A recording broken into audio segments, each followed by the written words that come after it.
So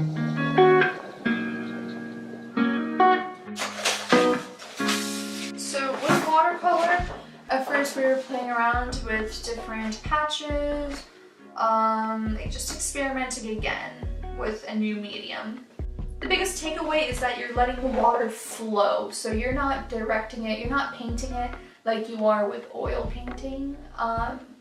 So as an oil painter, yeah, I think that was the hardest part for me, was you're not smearing the paint like this, you're not directing it, you really have to kind of guide the water. So it is a practice of kind of mastering it, and hopefully you can see a progression of maybe that I got better throughout the semester. And what we did next was this stylized letter. Because there's a lot of curves, you kind of have to start at the top, let the water flow, and be careful about how you're mixing it, because sometimes it can give you a little bit of a patchy area if it's kind of like dry and wet at the same time. I definitely do think the colors of this are more vivid in person. Okay, so the next one is a landscape. I'm pretty sure it's this one.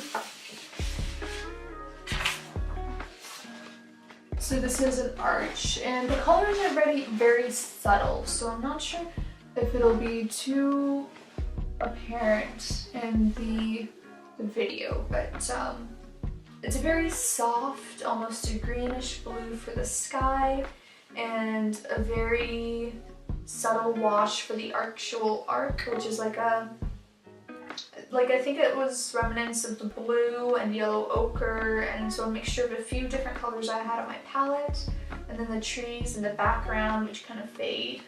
So that is the arch, the modern arch. So this one is, I think this was a study that she wanted us to do with looking at different mountainscapes like this, and so how it gets warmer as it gets closer to you.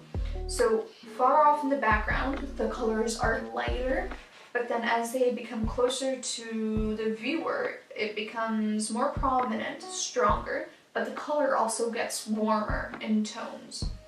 So you can kind of see that better in this one, I think.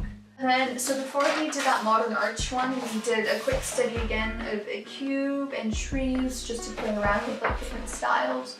So something you want to be mindful of is when you're doing a shadow.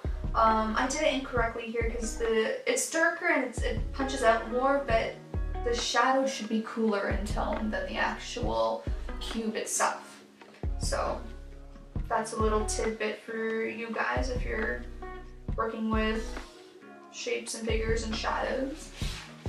Okay, and I think this is a Richard Meyer project, and I think similar concepts as well about the cooler shadows when it comes closer to you in the foreground, the tones become warmer. And so I think this one is a little bit more pronounced in color, so I think you could probably distinguish it more through the video. That's that, and I think that was a wrap to watercolor, but there is, so the next few ones are like mixed media. We could kind of pick what we want to do. We could do ink or watercolor, pastels. I think I might have them in my watercolor palette, but they're kind of, I think, closer to the end of the semester, things were kind of a little bit of a mess, so it was kind of all over the place. Okay, so this is a modern monastery. So the initial sketch of what it was. We're supposed to be focusing on contrast was the primary thing for this project. So we could choose for our building that we created to be very subtle, but the background to be very intense, or the opposite, where our building is more pronounced and the background is more subtle. So this is what the building was, and also with the artistic techniques that we're using to kind of make the building seem more dramatic. So that is by utilizing the third vanishing point. So all these buildings kind of come converging at like a distant point somewhere up here, because you can kind of see, and it kind of creates a more dramatic angle to the building. This is the sketch on trace. And let's see, I think the actual one is somewhere in here, yeah.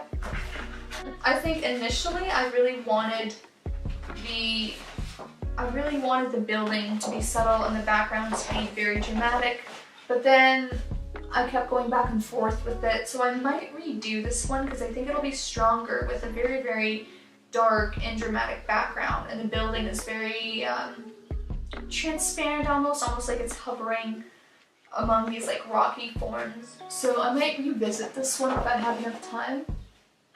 Okay, and then the next few ones, I didn't get a chance to finish them because, yeah, at the end of the semester, things just get really hectic.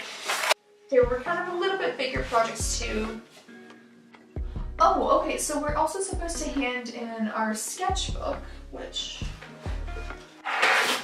is right here, but I think I'm gonna film a different tour of this for you guys. There's a lot of really great stuff in here that I really like, but unfortunately we don't get to keep the sketchbook. Okay, so keep an eye out for this video. It'll come out soon, but I'll show you the sketches that I'm submitting and just the general sketches I've been working on throughout the semester.